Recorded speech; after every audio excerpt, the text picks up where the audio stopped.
Boa noite. Mais um sextou. Que coisa boa me encontrar com vocês aqui. Como de costume, todo final de semana aí para a gente começar com o pé direito, a gente bate aquele diálogo, aquele bate-papo super alto astral, mas nem por isso com temas que são irrelevantes. São sempre temas que ajudam a nossa população a refletir, a encontrar soluções que ajudem a melhorar as nossas vidas aqui em Vazio da Roça e também em toda a região. Conosco hoje estão duas pessoas muito especiais, uma amiga e um amigo que a gente ainda não se conhece presencialmente, mas que essa pandemia nos dá a felicidade de estarmos juntos, mesmo que distantes. Então, quero chamar aqui para a nossa sala, querida amiga, doutora, advogada, Sara Mercedes. Boa noite, Sara, seja bem-vinda. Também está conosco... Boa noite, nossa querida amiga, tudo bem? Também advogado Luiz Vinícius Lula. Esse Lula aí é em homenagem a alguém muito especial, né? Boa noite, Luiz. Boa noite, boa noite. Boa noite, Sarinha. Boa noite, Joilma. Boa noite aos seguidores de Joilma Rios. E as seguidoras, né, Sara? Seguidores e seguidoras, claro. Valeu. Então, para a gente começar, a gente abre a oportunidade inicialmente para que vocês possam se apresentar, dizer quem são, de onde vieram e quais são as perspectivas aí para esse nosso ano decisivo 2020. Com você, Sara.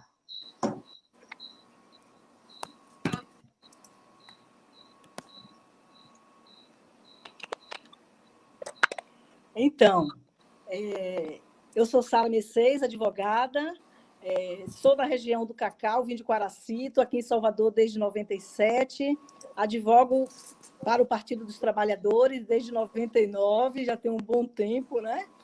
Tenho também escritório junto com outras colegas, né? Pessoas boas, defender o partido, muitos companheiros no estado da Bahia, muita honra, né?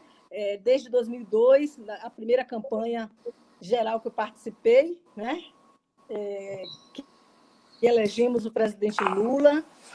Antes, em 2000, nunca esqueço, peguei as resoluções, imprimi, coloquei debaixo do braço e fui em cada região desse estado da Bahia, orientando a companheirada no ano de 2000 sobre as novas regras, né? Sobre as eleições municipais. Hoje a gente já pode fazer isso, né? Por conta também da pandemia, mas é um grande prazer viajar por esse estado, fazer treinamentos, conversar e enriquecer, porque, na verdade, do interior que me, né?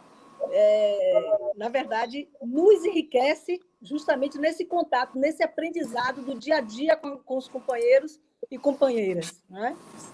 Estamos para dialogar e aprender um pouco mais, com o Luiz também, que estamos aí juntos há um bom tempo, né? Luiz, desde a campanha de Pinheiro, em 2012, hein, Luiz? Que está no PT também, diversas campanhas. É muito prazeroso estar aqui com vocês e espero contribuir e fortalecer a luta de todas e todos. Muito bem. E você, Luiz? Tudo bem? Vamos lá. Boa noite novamente. Luiz Vinícius Lula. Você me perguntou, né? Se apresente. Ela falou, se apresente informalmente. Luiz Vinícius. Tem uma divergência pequena na família, que Luiz seria, segundo minha mãe, uma homenagem a um operário. Eu nasci em 81, mas já era uma homenagem ao operário, que em 79 fazia greve, em 79, 80. Meu pai, muito também chegado à ideologia mais à esquerda, resolveu homenagear um operário e também um poeta, né? Luiz Vinícius vem daí. Uma homenagem ao operário e ao poeta. Uma ala da família, menos à esquerda, mais para o centro, costuma contestar minha mãe dizendo que não, que esse meu nome é uma homenagem, na verdade, ao Luiz Gonzaga e ao Vinícius de Moraes. Seja qual for a homenagem, Joilma, eu me sinto bem situado em qualquer uma delas, não rejeito nenhuma. Posso ser Luiz em homenagem ao Operário, posso ser Luiz em homenagem ao Gonzaga. Muito me anima, eu acho o maior cancioneiro popular do país, Luiz Gonzaga. Luiz Inácio, nem conto, o maior líder popular da esquerda na América Latina, eu acho, com certeza. O líder popular conseguiu se eleger pelo voto direto, uma democracia complexa como país, e governar o país com um índice de aprovação estratosférico como governou, e até hoje ser lembrado, e as suas falas repercutem na política nacional como repercutem. Então também muito me anima. Me anima o Vinícius de Moraes. Eu também sou uma pessoa que tem poucos vícios como Vinícius de Moraes. E o meu apelido de Lula pode vir também do Operário, como também, na verdade é um apelido carinhoso de família. Isso aí é um consenso, todo mundo da minha família, a ala da direita, da esquerda e do centro, me chamam de Lula, e eu aceito esse apelido com muito carinho.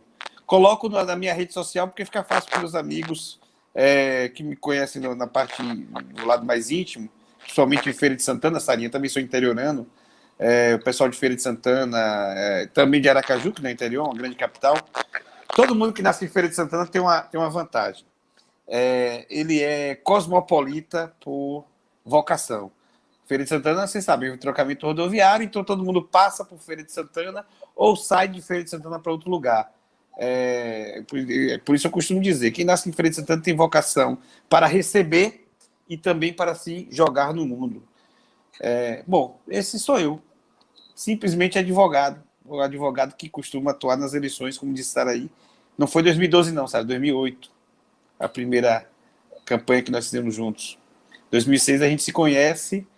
Eu estava fazendo a campanha de um proporcional. Não sei se você vai lembrar. Ajudei na campanha de Carlinhos e também já tinha feito como estagiário a campanha de Zé Neto em 2004. Ih, Sarinha saiu, mas eu acho que volta. Já está voltando. Já está voltando, que bom. Certo? Mas estamos na luta aí há um bom tempo, né? Eu e Sara. E Sara, claro, nossa decana, tem muita experiência acumulada e tem muito mais a falar. Eu estou aqui para ouvir e aprender um pouco mais. Muito bem. Então, vamos começar com Sara sobre uma temática que causa muitas indagações no meio da população, entre o meio das pessoas que também sempre definem a política, que é essa obrigatoriedade de cota de gênero, que muita gente acha que é cota de mulher. E eu costumo dizer sempre que é uma cota que visa a igualdade, que está longe, né? 30% dos 100 está longe de igualdade, mas que não é só para a mulher. Se a gente tivesse na sociedade um meio político onde tivesse só homem, só mulheres, aí a gente teria as cotas, seriam ditas que eram cotas de homem. Como a gente vive num processo machista, a política ainda é extremamente machista e predominantemente formada por homens, a gente diz que as cotas são das mulheres. Eu gostaria de saber de vocês como é que se deu esse processo e como é que a justiça vai encarar essa questão das laranjas esse ano.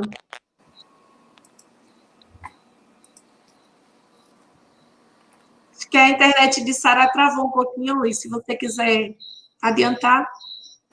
Certo, veja só, a participação da mulher na política, eu acho que é um dos grandes temas abordados pelo direito eleitoral e uma necessidade de nos republicanizar e de estabelecer uma democracia efetiva, junto com a participação da mulher na política, a participação do negro e o espaço reservado ao negro na política, nas grandes discussões nacionais. Eu vou deixar essa discussão um pouco mais à frente, mas tratando especificamente das mulheres, elas conquistaram o direito ao voto ainda na década de 30, um processo que não foi uma concessão, como alguns colocam, uma concessão, uma benesse, trazida por um homem como Getúlio Vargas, não, mas foi fruto de um processo de embate político, de escolhas pessoalmente traumáticas para algumas delas, de se expor politicamente, se expor pessoalmente, se expor no seio de suas famílias, serem ridicularizadas, serem inclusive admoestadas,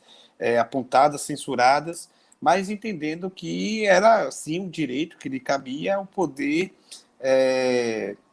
participar da vida pública, como diz a OEA, a Organização dos Estados Americanos, participar dos negócios públicos do país, participar da vida política do país e poder, através do sufrágio universal, através do seu voto, poder participar e escolher os caminhos da nossa nação.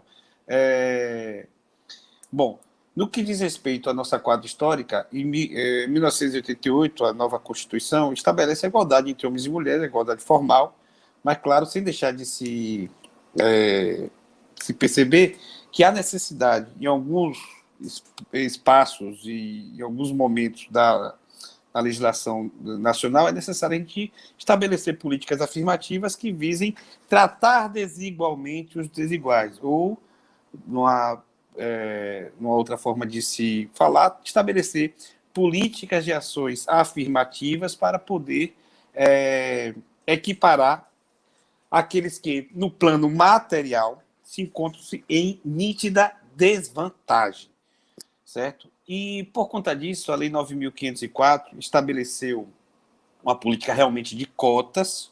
No início, a Lei 9.504, que é a nossa lei eleitoral, em 1997, estabelece uma política de cotas para as mulheres na chapa.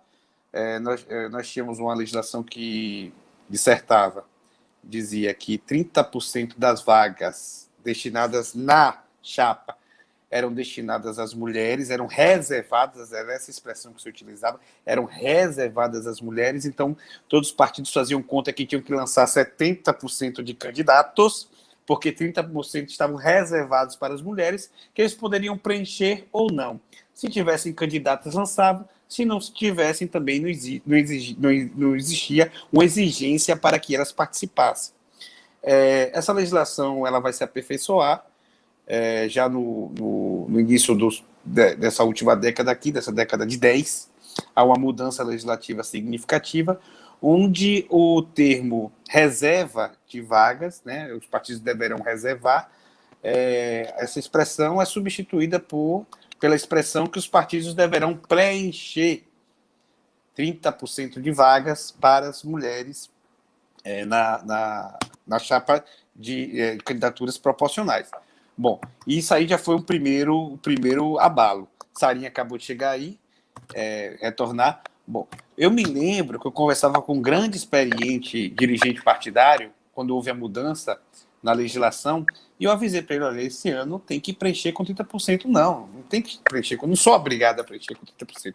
Aí eu levei a lei e falei, olha, está aqui. Mudaram a lei. E o que eu aprendi logo no banco da faculdade, nas primeiras aulas de teoria geral do direito, é que não existe palavra desnecessária na lei. Muito menos mudança desnecessária na lei. Se a lei deixou de dizer que era para reservar, para ser preencher, é porque deve ser respeitado agora o preenchimento obrigatório de 30%, no mínimo 30% de vagas para cada gênero. Essa mudança também ocorreu. No mínimo, cada partido deverá preencher 30% com a vaga do sexo ou do gênero em desvantagem. Que é outra, como você falou, é outra questão bem machista de interpretação. Nós entendemos a cota de gênero como a cota de vagas femininas, né? Recentemente, inclusive, eu falava com um colega advogado, fizemos uma convenção juntos de um partido, e eu apresentei a ata de convenção, fiz uma revisão, passei para ele, ele falou, olha, já está errado aqui, o que vai errar a cota de gênero. Como errar a cota de gênero? Esse partido aí, olha que foi um partido, e eu me lembro dos números, 18 homens, 12 mulheres, eu falei, erraram? O advogado é ruim de matemática, corri para a calculadora, 12 por 18, fiz a conta, 45%, 55%. Eu falei, 45, 55, onde é que está o erro? Então, tem que ser 30. Eu falei, olha só, pelo amor de Deus, tem que ser 30, tá errado, tem muita mulher. Tem muita mulher. Eu falei, meu Deus do céu, quer dizer, recentemente, estou falando de questão de 3 dias atrás, operadores do direito que ainda trabalham com a interpretação machista da norma. Primeiro estabelecer que a mulher fica com menor percentual e ainda achar que o percentual cabível à mulher é de somente dos 30%. Mas como é um bate-papo, eu queria ouvir Sarinha agora, falando sobre um assunto que ela tem muita propriedade, ela retorna aí à sala, e talvez fala com a gente sobre esse assunto. Cara. Eu estou aqui tomando lugar de fala, eu vou tomar uma bronca. Vou tomar uma bronca, inclusive em casa, por conta disso. Posso continuar falando? Vamos lá. Eu acho que eu não te escuto também não, viu, Joilma? Tive uma dificuldade. Agora vai me escutar, que eu tinha cortado o microfone para não dar interferência. Fica à vontade, o bate-papo é nosso. Aqui em Várzea é assim. Poxa, eu tenho 10 candidatos, não pode, porque não tenho mulher. Eu digo, Ave Maria, tu só precisa de uma, que vocês não têm mulher. Não tem uma mulher para lançar, a mulherada não quer. Por conta disso, e aí é que tá, né? Nesse processo. Sara vai pegar no seu pé com esse negócio que a mulherada não quer, isso, viu? Não é verdade. Coitado gente, de mim. Desculpa aí, o sinal aí aqui não está muito bom e caiu, mas eu vi bem o apanhado histórico de Luiz, muito procedente. E aí, nessa linha aí dele, como é que a justiça tem se posicionado com relação a essas candidaturas fantasmas, né? Nós temos um julgado clássico, que é o 193 de 92 do Piauí, em que toda a chapa caiu em virtude justamente de ter se configurado o não cumprimento da cota efetiva. Foi apenas de forma figurada. Então, o que foi que aconteceu? O Tribunal Superior Eleitoral, não é? Julgou procedente e cassou realmente toda a chapa, todos perderam o...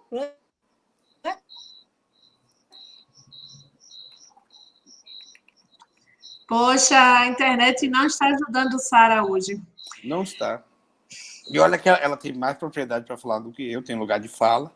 Eu queria muito ouvir, porque ela tem muita coisa acumulada sobre o assunto. Mas ainda, continuando, Joilma, como é que está aí no seu município a questão do preenchimento de cota de gênero? Todos os partidos respeitaram? Poxa, que pena. Existem as candidaturas das mulheres. E outra coisa que eu quero falar, se há realmente também um apoio efetivo dos partidos políticos às candidaturas femininas? Sara, voltou. Voltei. Vocês pegaram até onde que eu falei sobre o julgado do tribunal, né? Ouvimos. Então, com isso, eu quero dizer que nesta eleição não será diferente o posicionamento. Nunca se viu tanto, do período que eu estou em campanha eleitoral, nunca se viu tanto interesse, tanto da justiça quanto da sociedade, de que, de fato, as mulheres, porque é justamente a minoria, muito embora a lei fale que é a questão de gênero, mas ela foi criada especificadamente para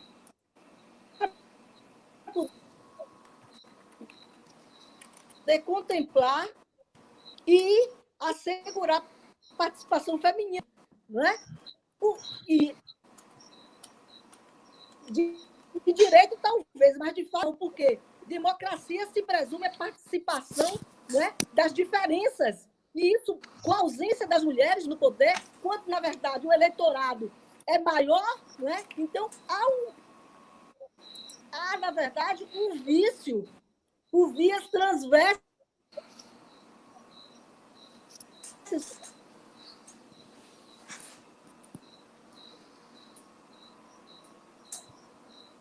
A internet de Sara realmente... Foi uma pena, né? É uma pena. Uhum. Chegando aqui, nossa pré-candidata a vereadora, Juliane Santana.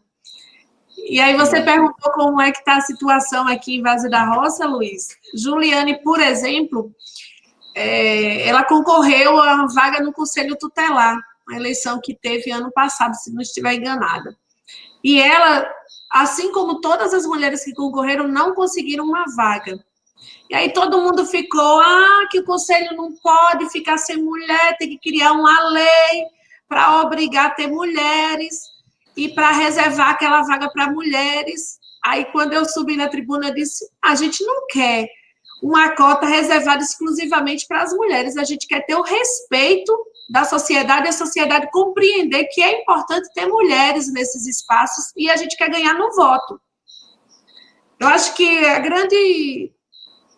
o grande desafio de nós, das mulheres, né, e do movimento social, da gente que é de partido de esquerda, é garantir isso, é garantir que as mulheres ganhem, porque elas são reconhecidas na sociedade, porque a sociedade quer que a Câmara, o Conselho, a Prefeitura tenha também essa paridade, tenha essa representatividade das mulheres, que também já se discute a questão dos negros, dos índios, das minorias, que é um grande desafio, realmente, para isso. Do Partido dos Trabalhadores, todas as mulheres que estão pré-candidatas estão na disposição aí de correr atrás, de buscar, e eu espero que Juliane, assim como Thalita, que também é pré-candidata do PT, possa se enxergar. Thalita, por exemplo, é um prodígio, tem 18 anos. Opa, que bom. Foi uma resistência da família, assim, colocar ela, eles preferiam que fosse um homem da família e tal, aquela coisa, mas está aí. E eu estou botando muita fé nelas duas, estou acreditando que farão um bom trabalho na Câmara, estou esperançosa que Vaz da Roça não cometerá o crime que cometeu na eleição do Conselho Tutelar. Aí o povo diz, tu é político e fala assim dos meninos que ganharam, eu digo, respeito todos, mas que precisava de mulher lá dentro, precisava. Certíssimo. Mas visando corrigir essas distorções, ou, na verdade, tentar dar condições iguais de mínimas de luta, a lei criou também a reserva de cota do fundo partidário e do fundo especial de financiamento para as candidaturas femininas. E, mais uma vez, Joilma, eu acho que Sara está entrando aqui agora. Sarinha entrou. Aí, Sara, eu ia falar a respeito da reserva do fundo especial para a campanha feminina, que também ali houve uma distorção inicial. A reserva de 15% do fundo especial para financiamento de mulheres, quando a lei já previa a obrigatoriedade de lançamento de 30% no mínimo de seu quadro do gênero em menor posição. Ou seja, além de afirmar que a reserva de 15% seria para mulheres, ou seja, pelo menos dessa vez assumindo deliberadamente que existe sim um gênero em posição de desprestígio político por parte das direções partidárias, que isso fique bem claro e seja dito em alto e bom som, certo? Não podemos deixar as coisas escondidas, tanto o machismo como o racismo, eles só serão resolvidos na nossa sociedade quando jogamos luzes, e muita luz sobre o problema tem que ser visto, tem que ser revelado, tem que ser dito. Então, as direções partidárias são, sim, machistas, e direi mais na frente, também pecam um pouco, pouco não muito, pela questão racial também, escondem a questão racial, mas no que estamos falando aqui pela questão machista, os nossos queridos parlamentares aprovam a lei estabelecendo uma reserva da cota do fundo eleitoral de 15% para as candidaturas femininas, quando já tínhamos a obrigação de lançamento de, no mínimo, 30% para o gênero em menor representação. Ou seja, o STF também percebeu aí uma disparidade proporcional, e em um julgamento, na verdade, em uma consulta feita por uma parlamentar, o TSE entendeu, respondendo à consulta, indicar para o cumprimento da reserva do fundo especial e para o fundo partidário no momento da campanha, a proporção de 30% dos recursos destinados a campanhas femininas ou o percentual maior. Se um partido, para este partido político que eu te falei, que nós assessoramos, lançou 45% das mulheres, no mínimo 45% dos recursos públicos recebidos deverão ser destinados às candidaturas femininas. 45% deverão ser destinados a candidaturas femininas.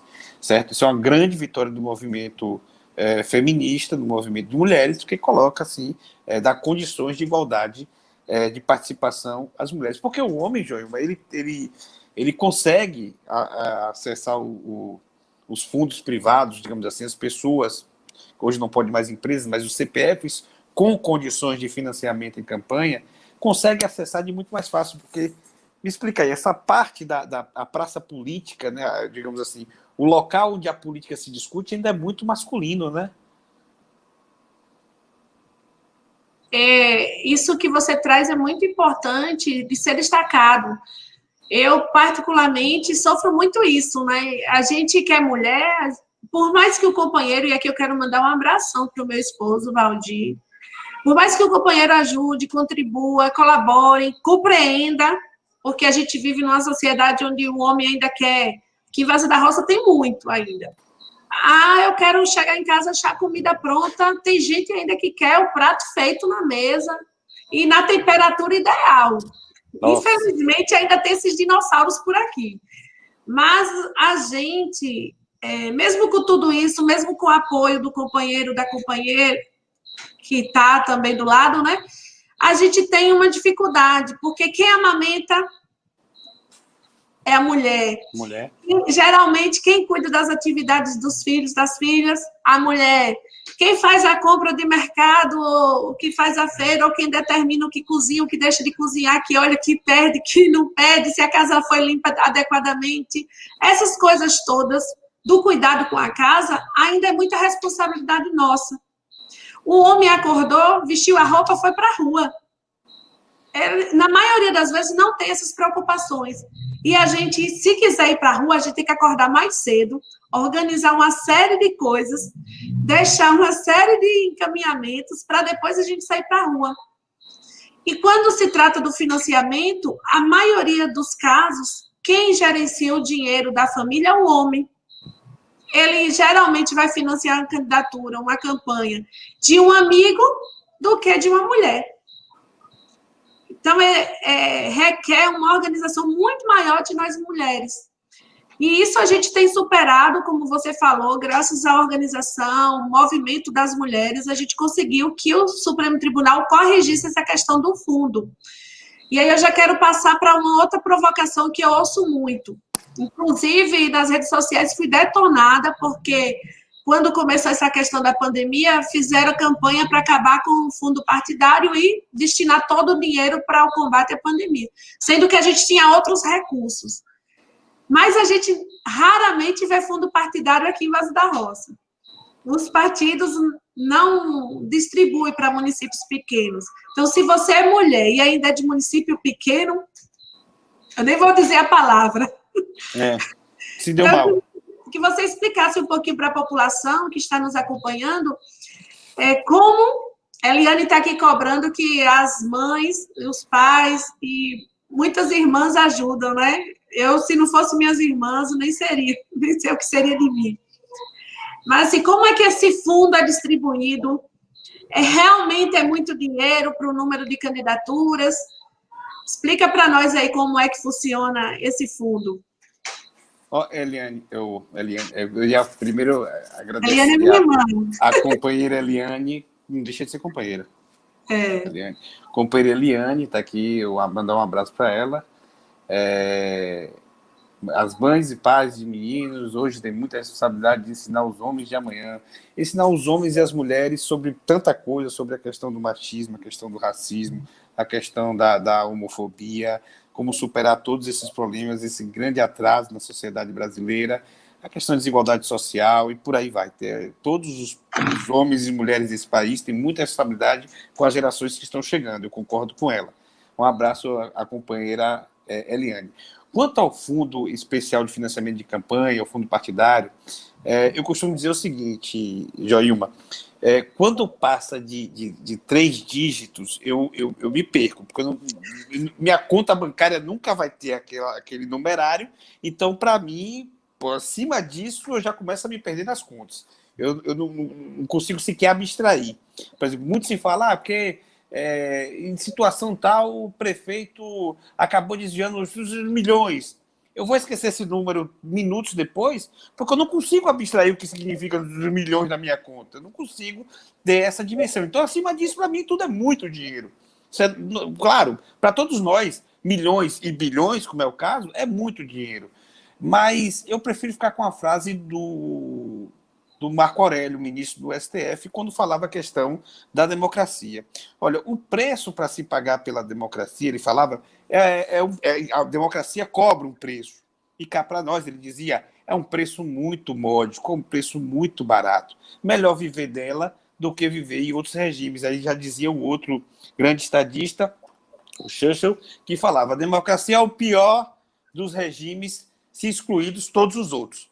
Se excluímos a ditadura, se excluímos a plutocracia, que é outra coisa que eu vou querer falar, se excluímos a própria monarquia, a República Democrática é o melhor de todos os regimes, não tenha dúvida, mas excluindo todos os outros, ela fica sendo o pior regime, porque realmente é difícil conviver em democracia. Em democracia, a democracia, para ela acontecer, para ela se realizar, ela precisa, primeiro, convocar a população para vir às ruas, isso na sua parte mais minimalista, que eu estou falando agora da democracia enquanto um processo de voto, o momento em que a população é convocada para o sufrágio, para exercer o voto, para votar, certo?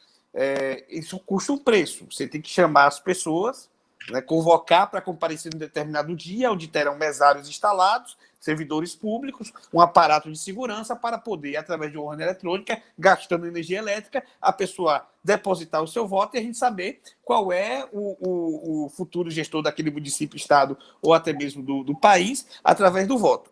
Então, isso tem um custo por si só. Se você pensar que a democracia não é somente o aumento do exercício do voto, mas que ela pressupõe também que os grandes debates políticos têm que ir à praça pública e serem debatidos à exaustão, o povo tem que conhecer o que está se debatendo politicamente e tem que conhecer todos os lados do debate político, isso já tem mais um custo. Ou seja, antes desse momento de sufragar o voto, de colocar o voto da urna, eu preciso que todos os atores sociais, todos os atores políticos compareçam em praça pública, sem véu no rosto, expondo suas ideias, mas de forma acalorada e em proporção, em quantidade, para que também se exponha a crítica. Porque somente quando o político vai à rua pedir voto, ele se expõe à crítica. Escondido em casa, ele não está exposto à crítica, mas no momento que o político vai à rua pedir um voto, ele também está exposto à crítica. Nas redes sociais também, né? Também, quando eu falo aparecer em público, seja nas redes sociais ou em público na rua em si. Mas nas redes sociais tem outra questão, que eu posso falar quando for falar de internet. Eu quero entrar nesse ponto da própria internet. Mas vamos lá. É somente nesse momento em que a política realmente acontece, que os grandes temas são confrontados, ou seja, o que é mais interessante para o município de Várzea da Rocha?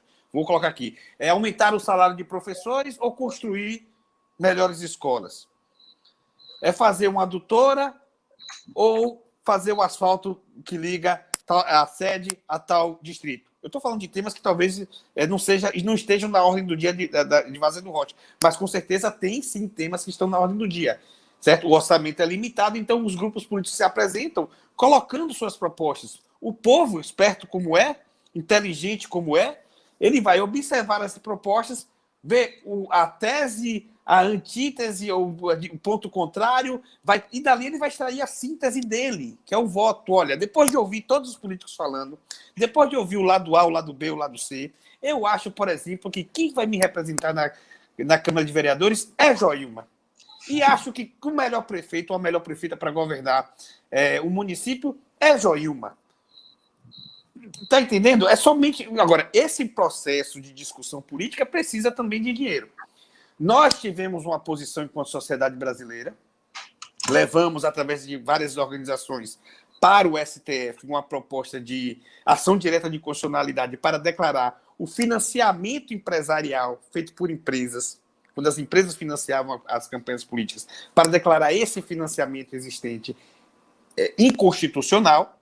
O STF aprovou o financiamento constitucional e ali, Joilma, todos os partidos, todos os 11 ministros que votaram, todos os deputados, senadores, o presidente, no caso, a presidente da República da época, que era Dilma Rousseff, todos os grandes atores políticos nacionais, todos sabiam muito bem que ali o Brasil estava fazendo uma escolha. Deixar de receber o financiamento empresarial para abraçar um outro tipo de outro modelo, que era o financiamento público.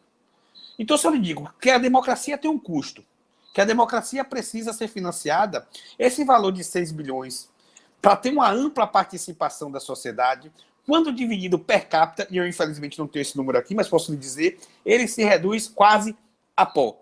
Como? Se dividido por candidato per capita, por cada cabeça, ele se reduz a pó. Claro que nas brigas partidárias internas, esse valor é puxado mais para um candidato que é apresentado dentro do partido como mais forte, como preferencial, como mais o mais representativo, o que o partido tem mais chance de ganhar. Tem várias discussões, mas se dividido por pessoa, o valor se reduz a pó. É ínfimo, é pequeno. E aí eu quero falar, o Brasil poderia se dispor de outros valores para combater a pandemia? Pode, tem. E como tem? Você tem a possibilidade de taxar ainda grandes fortunas, você tem a possibilidade de fazer uma reforma tributária realmente democrática, que mude o nosso padrão de financiamento do Estado, né, através da tributação. Você tem heranças aí, grandes heranças, bilionárias heranças, que em outros países ricos, democráticos e capitalistas, as heranças são muito bem taxadas, obrigado, como nos Estados Unidos e França, certo? Ao contrário, a herança é justamente aquilo que o capitalista mais deveria repudiar, porque capitalista que é capitalista, o cara consegue com seu suor, e não herda do seu pai. Mas não quero nem tocar nesse assunto tão polêmico. Existiam outras formas de financiamento, inclusive dentro do próprio orçamento do Estado, dinheiro que é gasto para pagar juros da dívida, juros de rolagem da dívida, até hoje não auditada. Então, tinha e ainda tem como tirar recursos para combater o coronavírus. E agora eu digo, não dava para o país decidir, é uma escolha que eu diria. Quem tentou fazer isso com o país, infelizmente, fez uma chantagem com a nossa democracia. Foram chantagistas da democracia. Ou o Brasil se livra do coronavírus, ou cairemos na antidemocracia. Eu não quero nem dizer o nome desse palavrão que você já sabe. É como se a gente só tivesse dois caminhos. Ou a gente tem saúde, ou a gente tem democracia. Se queremos ter saúde, o caminho é da intolerância, da ditadura, e perdemos a nossa... Não é. E vamos fazer uma grande festa democrática, os candidatos e candidatas vão se apresentar, o povo vai comparecer, irá depositar seu voto na urna e nós vamos superar a pandemia, apesar dos pesares, apesar do presidente que temos, vamos superar a pandemia e vamos reforçar a nossa democracia. Muito bem, gostei aí do alto astral. A gente precisa encarar a vida desta forma, pensando sempre de maneira positiva. E, para mim, algo que foi muito positivo também é o fim das coligações proporcionais. Porque eu vou falar do meu exemplo. Quando eu fui candidata a primeira vez para a vereança, aliás, quando o partido cogitou meu nome a primeira vez para a vereança, a gente não pôde lançar meu nome porque o partido entendeu que só elegeria um candidato. Então, os outros que tinham interesse nem poderiam se manifestar, porque ia ser um chapão. Nesse chapão, os grandes já tinham definido quem seriam os nomes e tinha destinado apenas uma vaga para o PT. E aí a gente teve que escolher entre eu e um outro companheiro, acabou passando ele por ser homem, por ter dinheiro. E aí eu já fui deixada para trás. Eu brinco com Thalita que eu não tive a sorte que ela tem de hoje ter batido o martelo, que é obrigatório. Antes bastava reservar. Então, não era interessante ter candidatas mulheres. A gente não vai colocar. Tem aqui, a lei disse que é para reservar, a gente reservou. Mas não era obrigatório. Então, mesmo que eu quisesse, eu não entrava, porque eles não deixavam. Essa foi a minha primeira experiência na política, quando as pessoas cogitaram a primeira vez meu nome. De lá para cá, essa questão do dinheiro vem me acompanhando. Sou professora, esses dias uma pessoa olhou para mim e disse, já me espere mais 4 anos, daqui a 4 anos o grupo lhe escolhe. Eu disse, o grupo nunca vai me escolher, porque o primeiro critério que colocam na roda é, você tem 500 mil? Aí eu disse, eu não tenho. E daqui a 4 anos eu também não vou ter, porque eu não vou roubar para ter. Nem vou ganhar na loteria, porque não aposto. Então, essa questão do financiamento, infelizmente, ainda poda muitas pessoas que têm compromisso, que têm vontade de fazer mais. E se a população não se levantar e aclamar as pessoas que têm compromisso, fica sempre ali, mas campanha gasta muito, tem muito gasto, tem que fazer isso, tem que fazer aquilo, a gente vai ficar sempre nessa questão. Então, assim, queria que você explicasse melhor para a população como é essa questão de não haver mais coligações proporcionais. O pessoal diz, votar no PT muito, precisa de uma cota muito grande, a legenda é alta, e não é bem assim, né? Pelo que eu entendo, mas explique melhor aí para o povo. Inclusive, eu defendo que isso seja explicado na escola. Como é que se elege um deputado, como é que se elege um vereador, porque a eleição do deputado e do vereador, o cálculo e tudo mais, é muito confuso, às vezes, para a cabeça da pessoa. Né? Eu votei em fulano teve mais votos que Beltrano entrou e o meu não. Como é que isso pode? Bom, eu acho, e aí é uma opinião muito particular minha, Joilma, que o fim das coligações é a última esperança da eleição proporcional. E aí eu vou primeiro explicar a diferença entre eleição proporcional e eleição majoritária. A eleição majoritária é muito mais simples de entender. Você vota em um candidato A, uma candidata B, o candidato C, a candidata D. Quem tiver mais voto é eleito para aquele cargo. Esse é o sistema majoritário de votação. São votados dessa forma prefeito, presidente da República, governador e senadores. Quem tem mais voto, leva. O sistema proporcional, ele leva em conta, para preenchimento das cadeiras do parlamento, no caso da Câmara de Vereadores, a quantidade de votos que cada partido tem na eleição. Então, quem ocupa as cadeiras são os partidos, e dentro dos partidos, eles levam em consideração a ordem que cada candidato tem. Então, vou tentar fazer aqui uma conta de cabeça. Me perdoe se eu errar, se tiver algum matemático aí, professor de matemática, pode me corrigir aqui no bate-papo do Facebook. Mas quantas cadeiras temos em Várzea da Rocha? Aqui em Várzea da Roça... Da Roça! Roça! Rocha é meu esposo.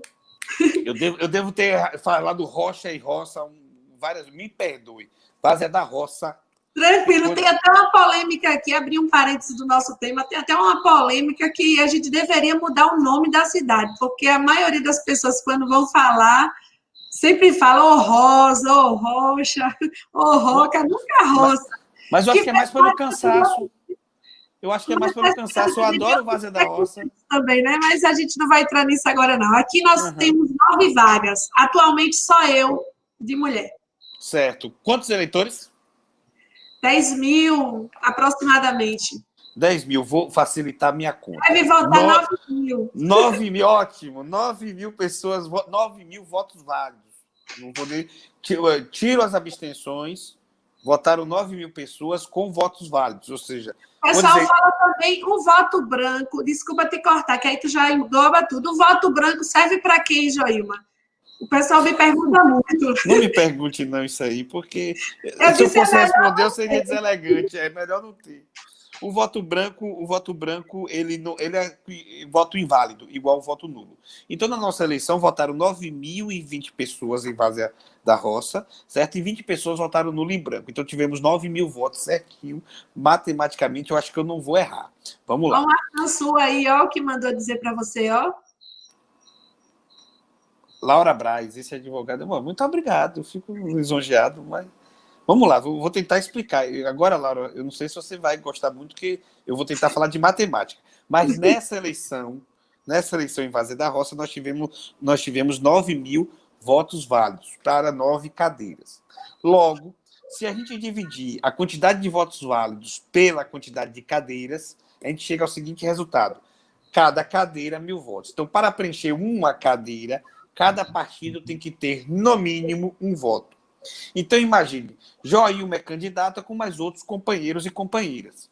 Primeiro, a gente vai somar os votos que Joilma, esses companheiros e companheiras, vão ter, com mais o voto que o partido recebeu em legenda. E o que é o voto em legenda? Quando vocês forem votar esse ano, vocês vão apertar o número de Joilma. Tá? E aí vão apertar os dois primeiros números, que é o número do partido de Joilma, que é o 13. Quando vocês apertarem o número 13, vai logo aparecer se é o PT, a estrelinha do PT, o nome PT, 13. Nesse momento, se você apertar confirma, você está votando na legenda, certo? Se você continuar digitando o número de Joilma, né, você vai votar na companheira Joilma. Se você digitar o número de outro companheiro, você vai votar naquele companheiro. Bom, os votos do partido, os votos de Joilma, dos outros companheiros, e esse voto, se você não tinha candidato, mas tem simpatia por esse partido, você apertou 13, pronto, esse voto também é o voto do partido. Então, somando todos os seus candidatos, mais o de legenda, vamos supor que o PT teve, vou botar aqui, 3.700 votos. Certo? Amém! Com 3.700 votos, o PT garante, nesta eleição, então, 3 cadeiras, porque 3.000 votos, 1.000 votos, cada cadeira 1.000 votos, com 3.000 votos, né, eu corto essa fração, com 3.000 votos ele já garantiu 3 cadeiras. E como serão preenchidas essas 3 cadeiras? Essas 3 cadeiras serão preenchidas da seguinte forma: a mais votada do partido preenche a primeira vaga, a segunda pessoa mais votada preenche a segunda vaga, a terceira pessoa mais votada preenche a terceira vaga, mas ainda a possibilidade, depois de encerrada, vamos supor, o PT teve 3.700 votos, outro partido teve 2.000 e poucos votos, outro partido teve 1.000 e poucos votos, e os outros partidos tiveram menos de 1.000 votos. Certo? Então, vamos lá. Se eu já gastei os 3.000 votos do PT, o PT ficou com 700. Aquele partido que teve 2.500 votos, eu dei 2 cadeiras para ele, e ele ficou 2.600 votos, sobraram 600 votos para aquele partido. Aquele outro partido que teve 1.800 votos, ele vai ter uma vaga, ele vai pegar uma vaga, e sobrou 800 votos para ele. E os outros partidos tiveram cada um aí 900 votos, 600 votos, 500 votos, vai variar, mas nenhum deles chegou a 1.000 votos. Mas veja só, nessa conta que eu fiz, se o PT pegou 3, se esse outro partido pegou 2, 5, e aquele outro partido pegou uma vaga, nós temos 6. Estão sobrando 3 vagas no parlamento. Como é que essas vagas serão preenchidas? Através da conta da sobra. Então, a gente vai abrir uma outra disputa, é como se tivesse, nesse momento, uma outra eleição, e os partidos vão concorrer à sobra, às cadeiras faltantes, pela quantidade de votos que sobraram, por isso que se chama sobra, a quantidade dos votos que sobraram na sua cesta. Aí vai chegar um partido e vai dizer: opa, eu tive 900 votos, não tive 1.000, mas tive 900. Pronto, uma vaga para esse partido. Aí vai chegar outro partido e vai dizer: ó, eu tive 800 votos, a 7ª vaga, a 8ª vaga para esse partido. Aí vai chegar um momento que vai chegar o PT. Eu tive 700 votos ainda na minha cesta que não foram gastos. Não foram gastos. Aí, opa, então a 4ª vaga e a 9ª vaga a 9ª vaga na Câmara de Vereadores vai para o partido, para o PT, certo? E o PT vai completar assim sua 4ª vaga. É assim que se, grosso modo, de forma grosseira, viu, Joelma? É assim que se faz o cálculo da ocupação do parlamento. Seja aqui na Câmara de Vereadores, seja lá na Câmara dos Deputados ou na Assembleia Legislativa, grosso modo, é mais ou menos assim. A vantagem do fim da coligação, como eu estava dizendo, o fim da coligação é que ele é o último suspiro antes de acabar esse sistema, porque esse sistema ele está em xeque. Muitos intelectuais, juristas, politicólogos, estudantes de ciência política estão dizendo que nós passamos por uma crise de legitimidade do nosso parlamento, das nossas câmaras de vereadores, deputados e das assembleias, porque não existe uma identidade, uma relação direta do político eleito para o parlamento com o povo.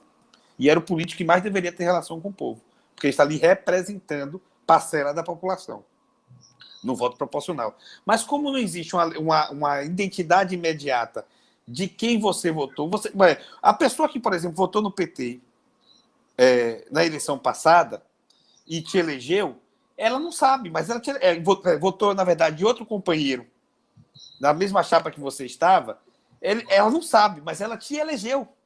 Ela ajudou a te eleger. Você também representa os votos dela, enquanto a pessoa que votou naquele partido.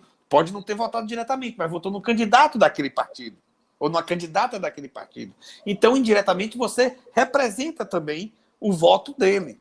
Aquele voto ajudou a te eleger. Mas como essa eleição é um pouco confusa, e é verdade chegar ao resultado dela, então muitos cientistas políticos dizem o seguinte: existe essa crise de representação porque o eleitor não sabe em quem votou. E é muito comum você perguntar para o eleitor em quem você votou na eleição de 2018 para deputado federal, deputado estadual. E ele não saber responder. Geralmente ele grava mais as eleições majoritárias. Sempre votei em Zezinho para prefeito, sempre votei, às vezes é do grupo, nos Gaviões, sempre votei nos Amarelos, sempre votei em Lula, né? E aí vai, ele consegue lembrar os grupos ou as grandes lideranças. Mas é difícil ele lembrar o parlamento, às vezes, porque o sistema é complexo. Para derrubar esse sistema, penso no voto distrital. E o voto distrital é como se fosse uma eleição majoritária dentro de um distrito. Só que não é o distrito que a gente conhece. O distrito é Várzea da Rocha com outras cidades vizinhas viram um distrito. E ali podem eleger um deputado federal. Então, a eleição para aquele distrito, para deputado estadual, vamos colocar, seria mais óbvio, a eleição para o deputado estadual que representa aquele distrito, ela será majoritária. Quem tiver mais voto, ganha. Entendeu? Para esse sistema não morrer de vez, a nossa última esperança é fazer com que acabe as coligações, porque também aconteceu o quê? Eu votei em Joilma, do 13, mas Joilma se coligou naquele ano com outro partido, e Joilma não se elegeu, e nem o 13 elegeu ninguém, mas vários vereadores foram eleitos naquele mesmo ano de outros partidos, e não tinha essa identidade minha, eleitor do 13, com aqueles vereadores ou deputados eleitos, assim como pode acontecer o contrário. Né? Naquela coligação, várias pessoas de outros partidos votaram naquela coligação, acabaram elegendo alguém do 13, vamos colocar aqui, mas as pessoas não se identificavam com ela e perdiam esse vínculo de representação. Agora nós vamos ter os partidos mostrando o tamanho que realmente eles têm naquele município, naquele estado, certo? E aí a gente pode ter uma relação mais direta entre o eleitor, principalmente o eleitor ideológico, o eleitor que vota no partido por uma questão de proximidade de pensamento, vamos ter uma proximidade dele com vocês, representantes do povo. Eu tive uma experiência também trágica em relação a isso aí. Quando, enfim, me deixaram concorrer às eleições na proporcional e eu fui candidata a primeira vez para vereadora, eu tive a infelicidade de ter mais votos do que um candidato da outra coligação que entrou. E um pré-candidato hoje a prefeito de Várzea, ele também concorreu comigo para a vereança, ele teve mais voto do que eu, e mais voto do que 3 da outra coligação que entrou. A revolta da população foi grande, mas as pessoas não entendiam direito como funcionava. A gente tentou explicar. Na época, a nossa coligação teve 9 candidatos, a outra coligação teve 14, se eu não estiver enganada.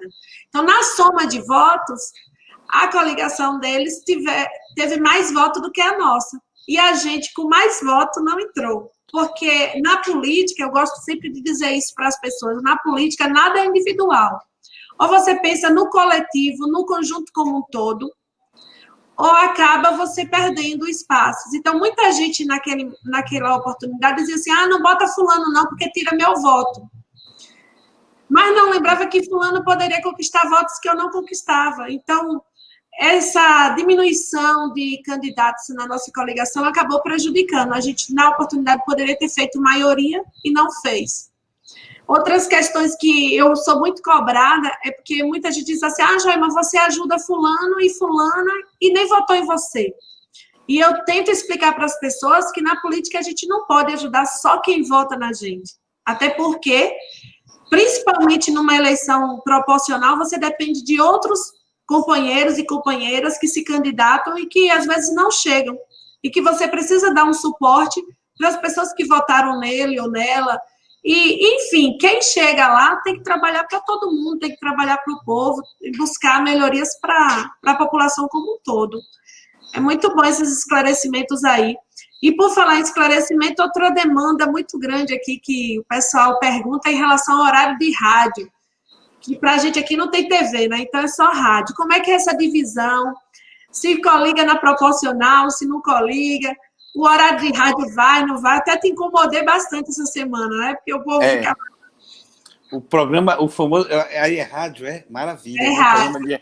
Olha, só nós interioranos sabemos como a eleição é diferente do interior por causa desse aparelho do início do século passado, o rádio.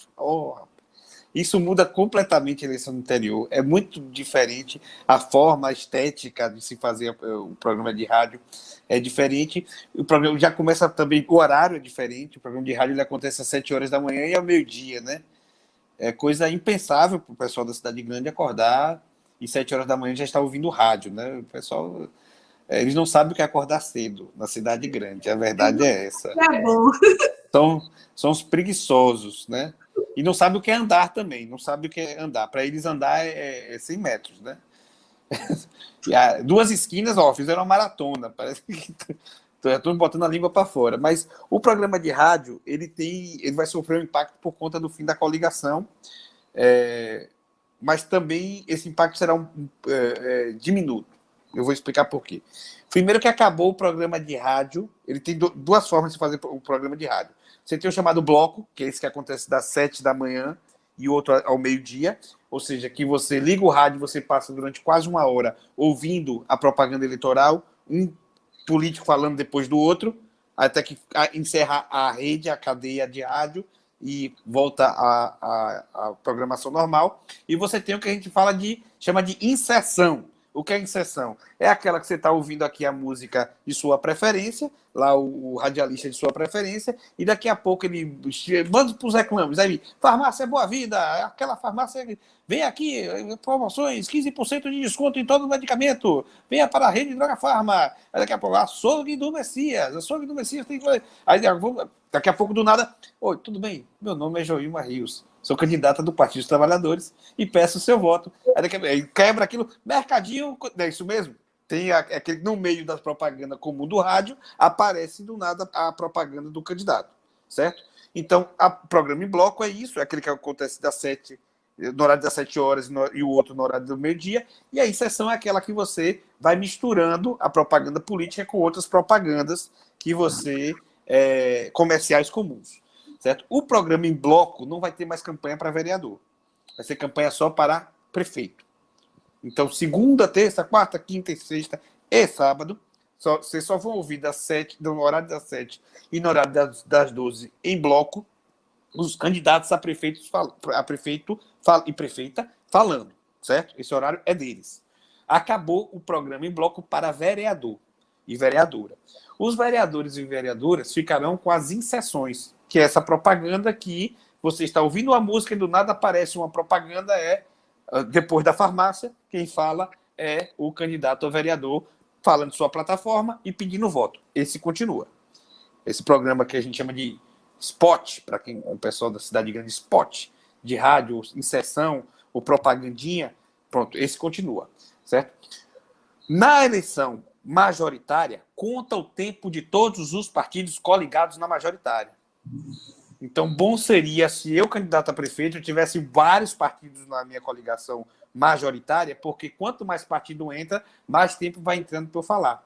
E se eu tiver muitos partidos, eu vou falar mais do que o meu adversário, Túlio Florense, que entrou aí e mandou um abraço, eu mando outro para ele, grande advogado, falou aí, me encheu de elogios, mas grande advogado sim é ele, certo? Então, eu estou disputando com o Túlio, eu quero muito mais partidos na minha coligação majoritária, até porque se deixar Túlio falando mais do que eu, com certeza ele ganharia qualquer eleição, porque político bom ele é. Eu não sou tão bom assim na política, certo? Então ele ganharia, então eu quero ter mais partidos para falar mais. Então é necessário.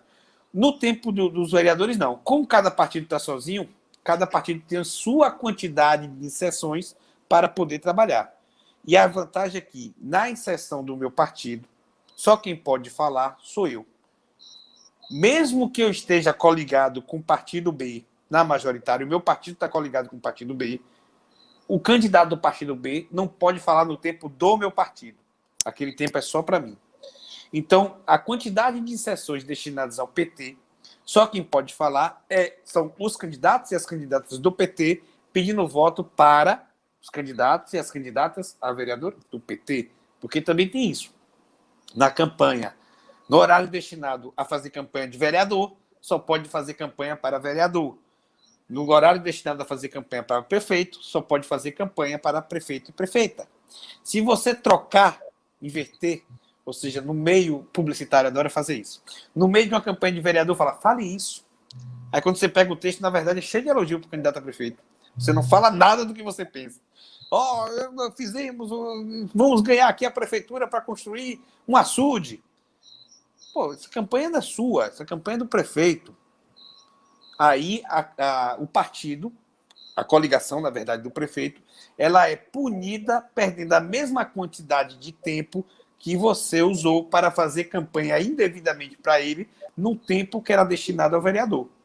Ou seja, se a vereadora Joilma passou 20 segundos fazendo campanha para o candidato à majoritária, o candidato a majoritário vai perder 20 segundos lá no tempo dele, certo? No tempo destinado a ele, ok?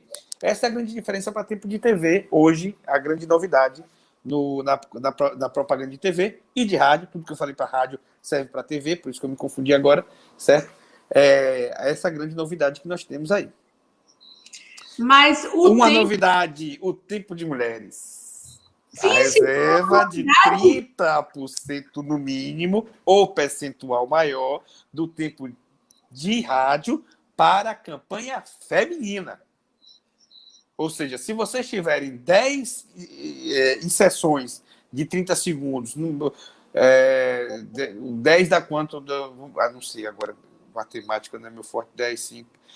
Cada 30 segundos é um segundo. Se eu tenho 10, dá 5 minutos. Pronto.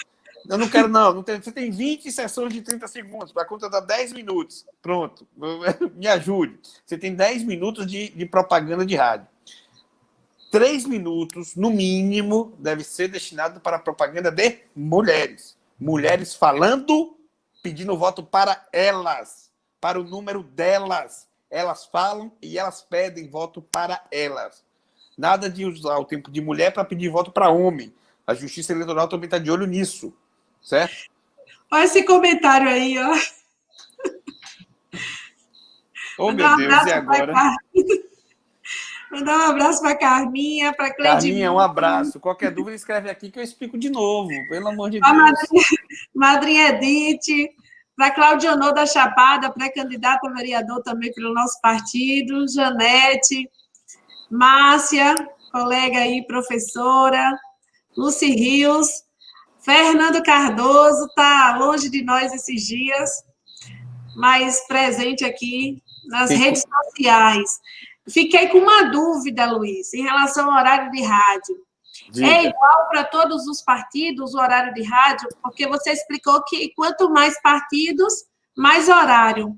Mas se é igual o número de tempo? O horário, tanto de TV como de rádio, ele é dividido... É porque a gente já teve aqui uma experiência também de uma coligação ter 5 partidos e outra só ter 2, e a gente ter mais tempo de rádio do que eles. Pronto. Isso permanece?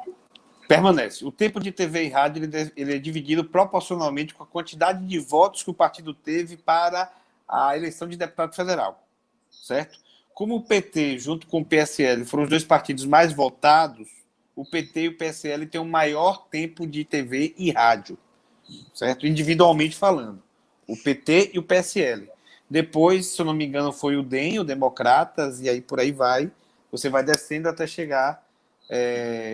diminuir a quantidade até não ter não ter mais direito de antena, que é como se fala, né? O partido não tem mais direito de antena, direito de usar tempo de TV, que é aqueles partidos que tiveram votações ínfimas, não atingiram a cláusula de barreira, que é outro palavrão que uso, né? Não tiveram votos mínimos para poder ter direito à TV e à rádio. Eu lembrei agora de Enéas. O tempo dele era tão pequenininho, só dava tempo de falar o nome. Ele falava, é muito engraçado. Assim, mas Enéas foi o primeiro Bolsonaro que a gente teve. Porque o Enéas, ele era engraçadíssimo. Bom, né? Ele era engraçadíssimo. Você ouvia Enéas... Meu nome é Enéas. Mas se você parasse para ouvir o que Enéas defendia naquela época, era coisa muito próxima do que Bolsonaro defende. Armar a população e outras baboseiras mais aí. E tem muita gente que diz que era um homem muito inteligente, né? Não, inteligente ele era. Inteligência, a gente não pode julgar as pessoas, principalmente na política, porque é inteligente que vai ser bom político, porque dependendo da inteligência, se for usada para o mal... Na verdade, me corrigindo, eu diria que Enéas era muito culto. Culto, estudado, letrado. Inteligência é outra coisa. Inteligência é Lula. Inteligência é outra, envolve questões até emocionais, já se fala em inteligência emocional, envolve conhecer dos dados, saber utilizá-los, saber ter calma e saber o momento certo para utilizar dos dados, né? Saber concatenar as palavras, não necessariamente escrever corretamente, mas saber concatenar, saber se comunicar. Por exemplo, eu não sou inteligente. Por que eu não sou inteligente? Porque Carminha não me entendeu. Eu não me fiz... É sério, eu não me fiz entender. Eu não fui uma pessoa inteligente. Faltou, por isso eu falei, Carminha, me deixa ser inteligente, faz a pergunta que eu juro que eu tento responder de uma forma um pouco mais clara, né? Eu não fui claro. Isso é típico de pessoas que não têm muita inteligência. Não, porque a gente está falando de temas que nem sempre está no dia a dia, no cotidiano, e às vezes é complicado mesmo para a gente assimilar tantas informações ao mesmo tempo.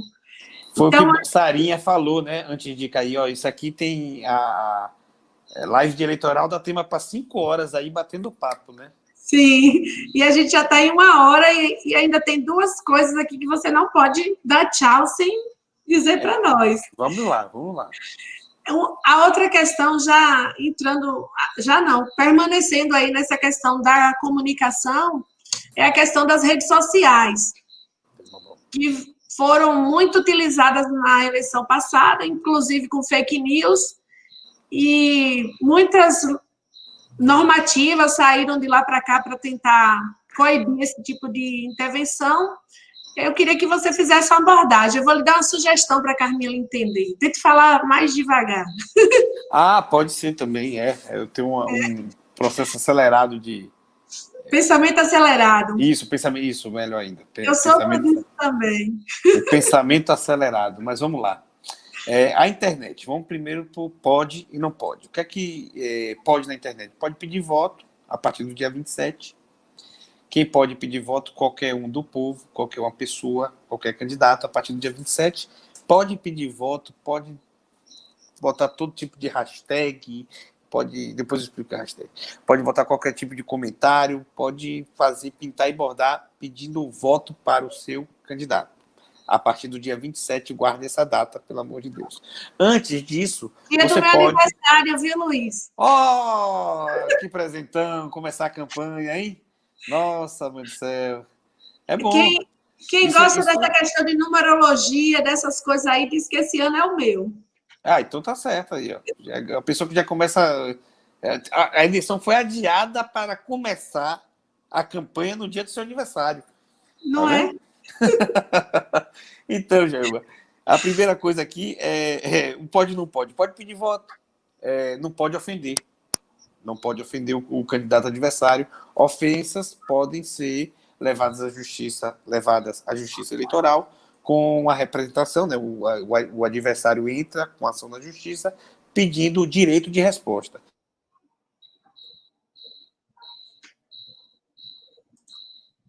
Oi, teu áudio cortou. É porque alguém me ligou. Aí quando me liga, cai, e essa pessoa vai insistir, porque é assim, esse pessoal do seu partido.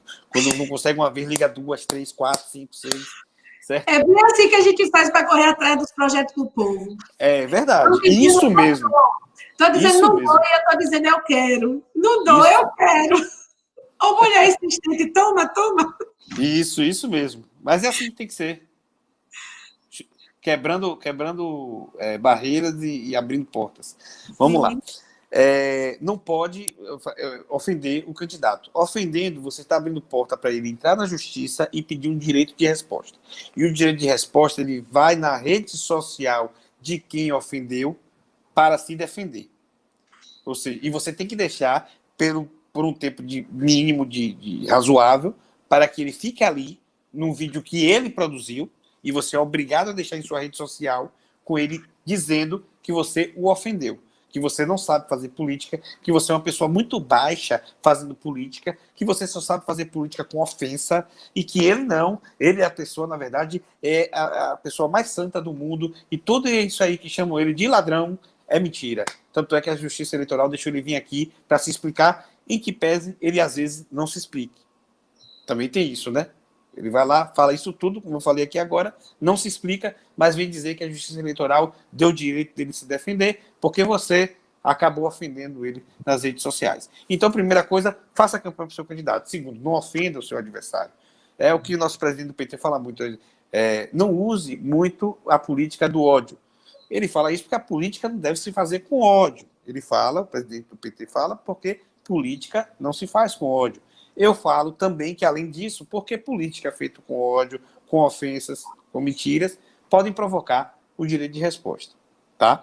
Outra coisa na rede social, entre o pode e não pode, é sobre o tal do impulsionamento. Consigo falar isso mais para a turma da cidade grande, né? Eu não sei se a turma aí gosta muito de impulsionar aí, em O povo daqui é apaixonado por internet. Impulsionamento. Aqui é disputa de quantas pessoas estão assistindo a live. Aí um candidato tem 200, o outro tem 1.000, aí aquela festa, aquela coisa. Aí quem estiver assistindo o meu só está 50 até agora. Ó. Aí eu já não tenho mais chance. Mas bombou, viu? Bombou. Bombou? Então ótimo. Eu acho que é o doutor sabido.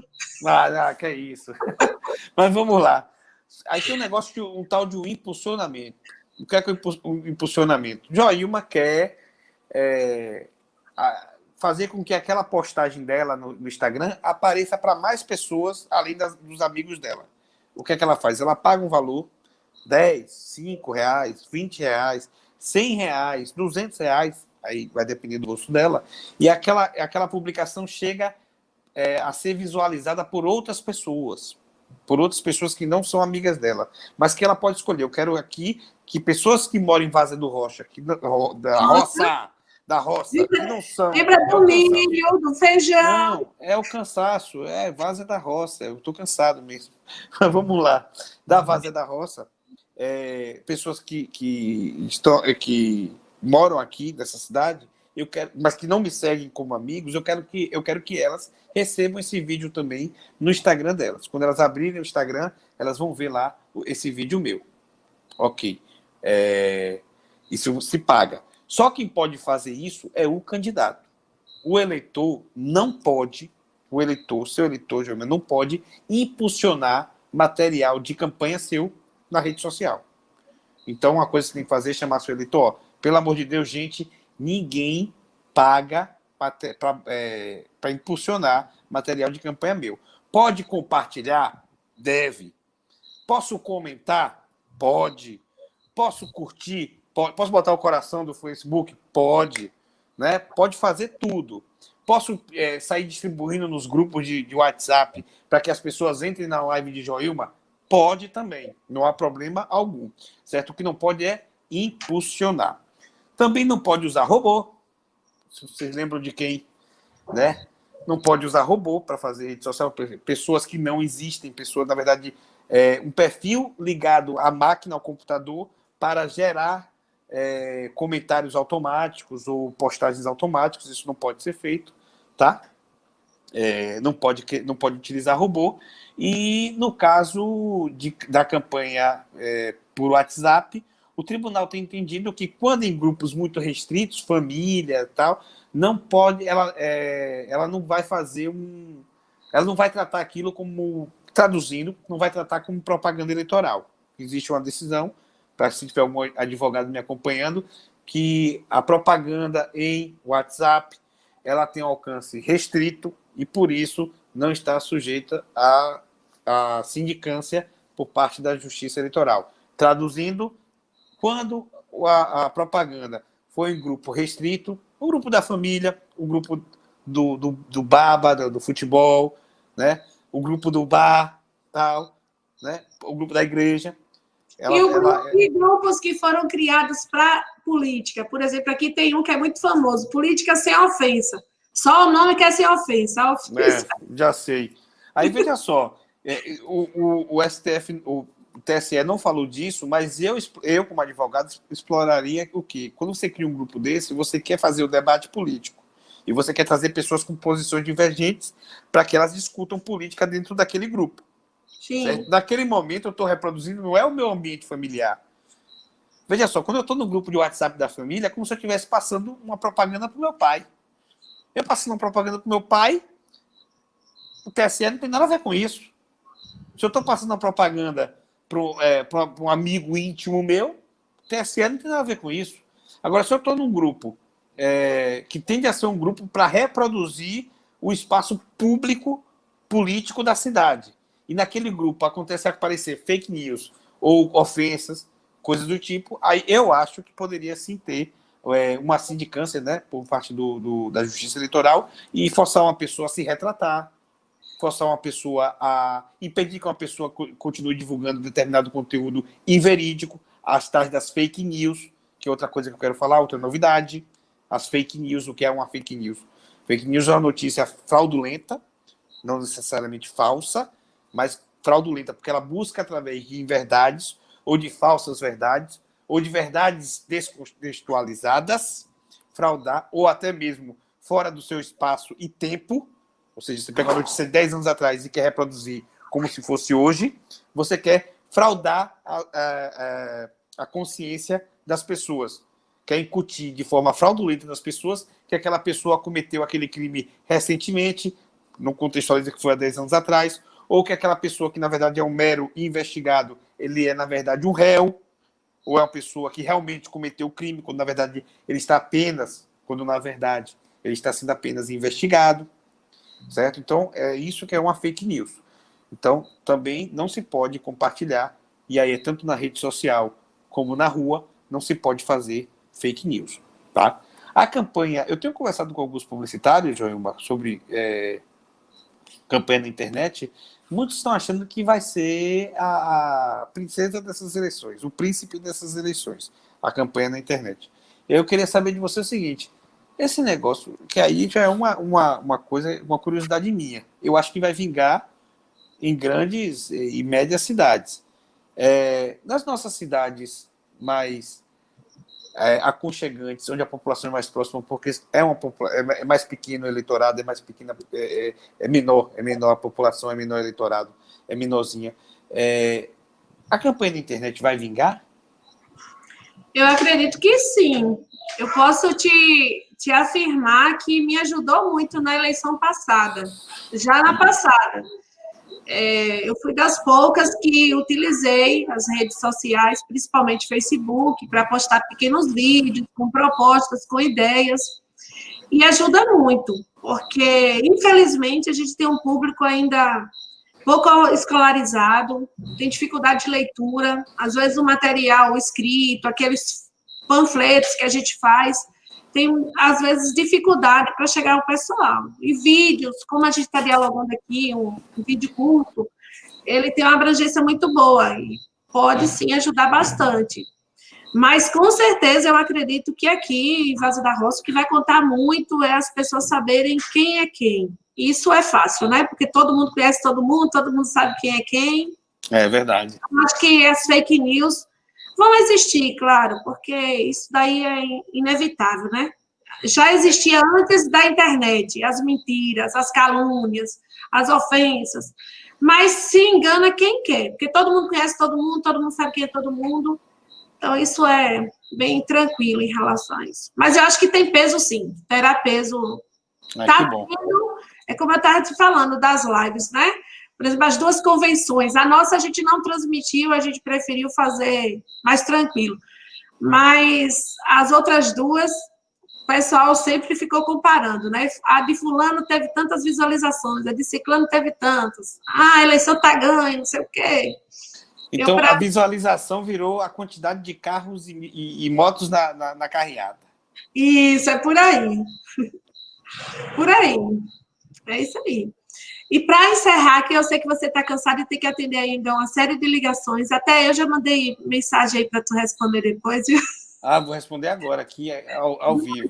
Perguntas. O pessoal, às vezes, quer saber essa questão do financiamento. É uma dúvida também que é muito recorrente. A gente não pode mais receber doações de empresa, que, para mim, isso foi muito bom. Até porque quem tem empresa é quem tem muito dinheiro. Quem tem muito dinheiro só financia rico, né? Geralmente é assim. Como é que uma amiga... Eu vou falar agora da mulherada, que eu falei no início que a mulherada tinha pouco dinheiro, geralmente o grosso fica na mão do homem. Tem uma amiga de uma professora, ou uma agricultora, uma amiga de Juliane, ou de Thalita, das outras todas, dos outros partidos, de Camila, de Jonília, se eu fosse citar aqui várias, de Ariela, Independente de partido, eu tenho dito a elas que eu sou do Partido das Mulheres. Eu quero ver a Câmara com, no mínimo, 3 mulheres. Para mim, vai ser a minha maior vitória. Se a gente tem uma amiga e ela quer ajudar a gente, como é que ela faz para poder financiar, ajudar a gente a financiar a campanha? Não é financiar para comprar voto, não. É para ter gasolina no carro, na moto, é para fazer o panfleto, é para pedir alguém para entregar o panfleto, essas questões que a campanha exige. Eu só vou fazer uma pesquisa aqui rápido. Limite. Pronto. Limite de isenção IR. Em 2020, 28.559,70. Vamos lá. Se você quer contribuir para a campanha de Joilma, primeiro, você está fazendo um bem à democracia, porque você está participando das eleições, dando uma parte em dinheiro, outra parte pedido de voto. Óbvio, você vai pedir o voto também, mas você vai doar um dinheiro para financiar a campanha de Joilma. O dinheiro arrecadado numa campanha eleitoral, ele é, primeiro, gasto somente com aquilo que a justiça eleitoral permite, fazer adesivo, fazer santinho, fazer aquela pesquinha que o pessoal leva para lembrar do nome da vereadora, que é difícil lembrar do número da vereadora, são 5 números, né, um atrás do outro, não pode errar um, senão perde o voto. Às vezes você vai, não tem, o amigo tem da outra pessoa. Aí, rapaz, eu queria votar em Joilma, mas... não, mas vote na minha aqui. Infelizmente não tem o número de Joilma, está na roça, na zona rural, não me atendeu, infelizmente vai perder esse voto. Para evitar isso, aí tem um financiamento, que pode ser feito também pelos simpatizantes da campanha.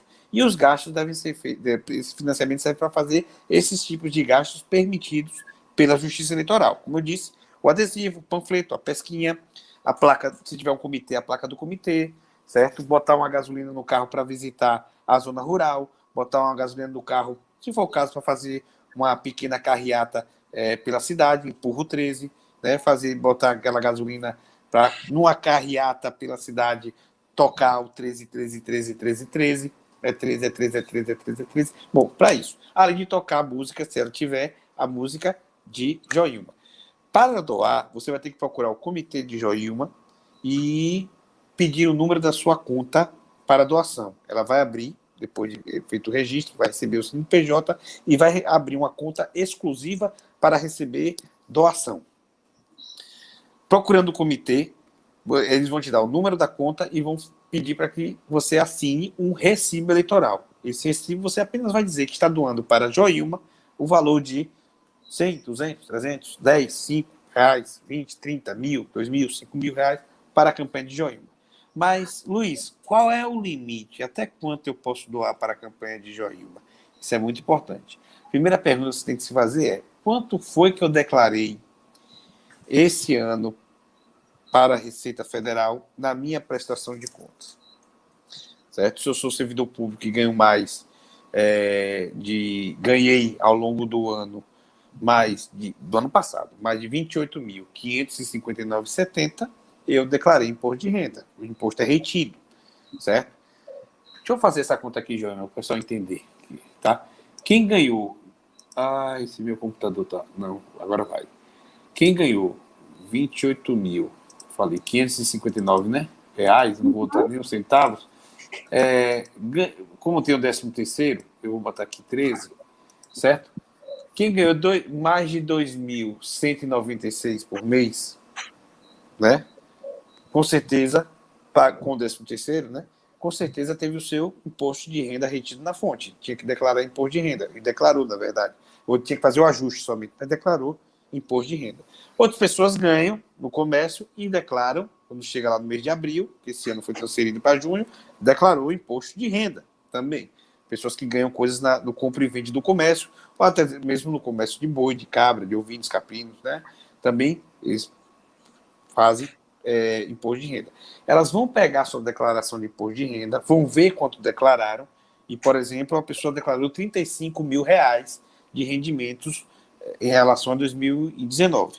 Então, essa pessoa que declarou 35 mil reais, ela corta um zero, 3.500 reais. É o limite de doação que ela pode fazer para a campanha. Então, essa pessoa pode doar até R$ 3.500. Ah, mas eu não declarei R$ 35.000. Eu declarei, vamos botar aqui, R$ 30.000. Então, você corta um zero, você pode doar até 30 mil, R$ 3.000 para a campanha eleitoral de sua preferência, e nesse caso é de Joilma, tá? Se você não fez declaração de imposto de renda por vários motivos, um deles é porque você não se atentou, você faz alguma movimentação com seu dinheiro que acabou se passando, ou porque você é isento, ou por outras razões, o seu limite de doação é o limite de isenção. E você é isento de declaração de imposto de renda quando você recebe abaixo de R$ 28.559,70. Pronto. 10% do limite de isenção é o seu limite. Então, a pessoa que não apresentou o imposto de renda, ela pode doar até R$ 2.855,97. Vamos arredondar para baixo, né, porque a pessoa não pode ultrapassar isso. Ela pode doar até 2.855. Eu acho aí uma boa margem para quem quiser fazer uma doação para qualquer campanha eleitoral. Não estou dizendo que vocês devem doar 2.800, viu? Também, assim, doem o que podem, claro, o que vocês acham que pode. Mas é bom você contribuir, isso mesmo, é bom você contribuir para uma campanha política.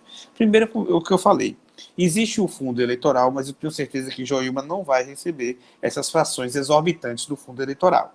Primeiro, como eu disse, quando você distribui com per capita, por cabeça, por candidato, o valor fica poeira. Segundo, porque é uma possibilidade dos partidos, qualquer um partido, grandes partidos, concentrar isso nas grandes capitais. Eu não estou falando das grandes cidades, eu estou falando das grandes capitais.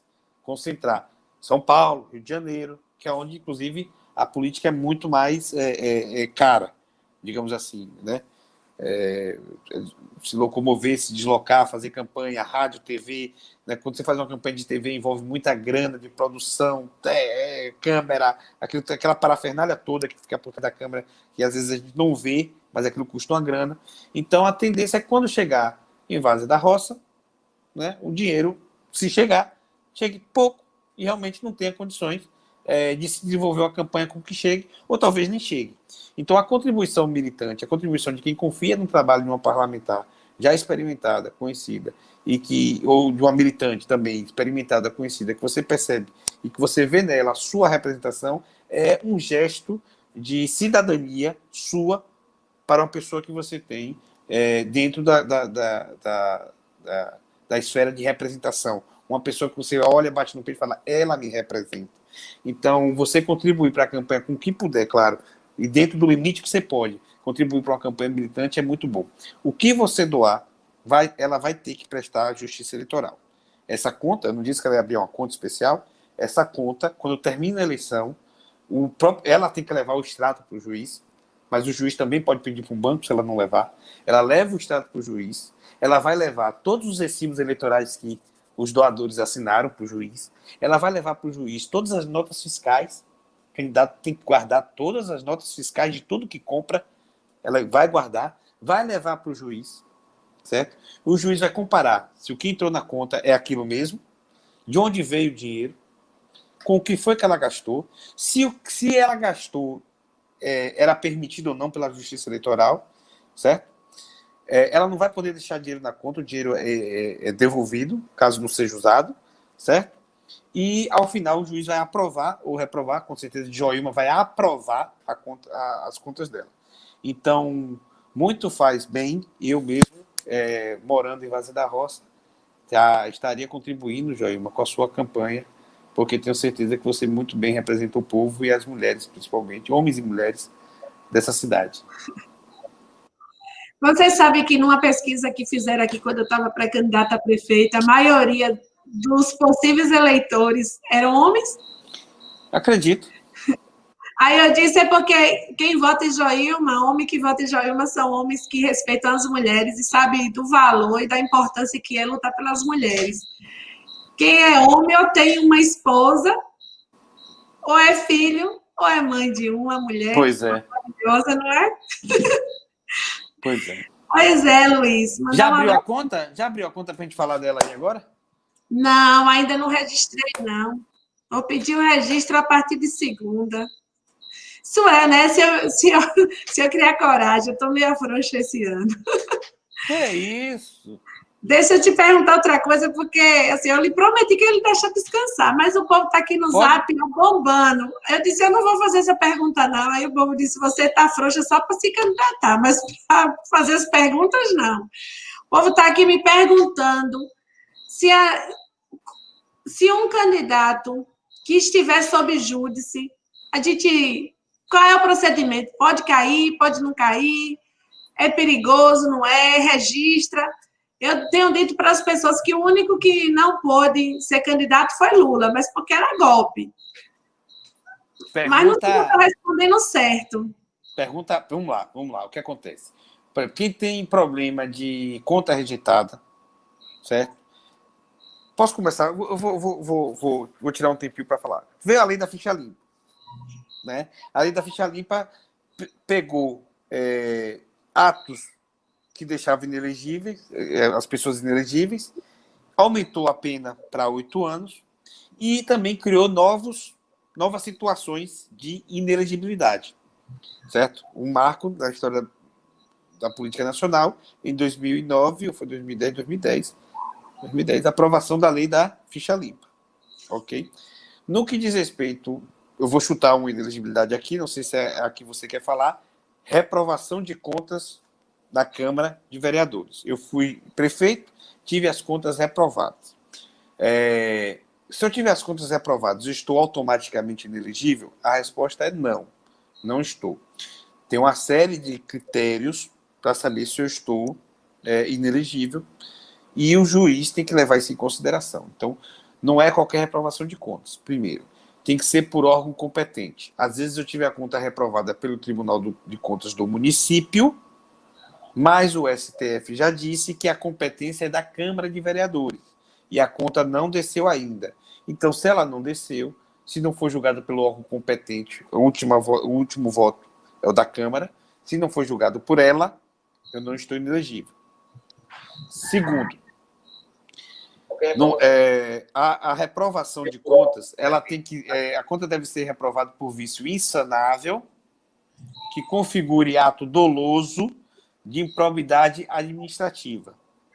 Então, você tem que investigar, pegar o parecer da Câmara de Vereadores e também o parecer prévio do Tribunal de Contas do município e ver se no âmbito, no meio daquele julgamento, o relator de uma casa, de outra, mas de preferência não, principalmente o relator da Câmara, identificou nos gastos daquele ex-político ou político atual que teve sua conta rejeitada, se ali há um ato doloso de improbidade administrativa.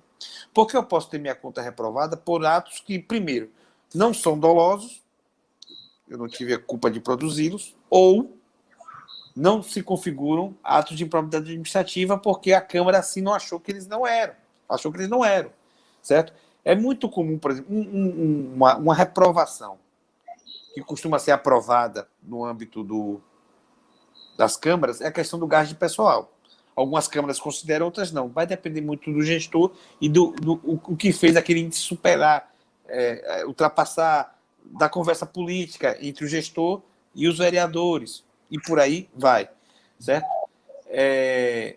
Geralmente, quando tem problema com licitação, é um ato doloso, claro, ato doloso de improbidade administrativa. Ou seja, uma licitação que o TCM identifica a fraude e que a Câmara de Vereadores, quando vai julgar, pega esse fato para dizer, hoje, por este fato, eu estou reprovando as contas. Eu tenho que investigar porque que a licitação foi fraudulenta, mas geralmente licitação fraudulenta tende a ser encarada como um ato doloso de improbidade administrativa. E aí você tem várias condicionantes, né? Por exemplo, deixar de executar a dívida fiscal do município. Você, cidadão, deve IPTU ou deve ISS para o município. Se o prefeito deixa de lhe executar, o que é isso? Você está devendo IPTU. se o prefeito não entra com ação, o município, na verdade, não é o prefeito, o município, não entra com ação contra você, que está devendo IPTU, ele pode estar cometendo um ato doloso de improbidade administrativa e ficar inelegível.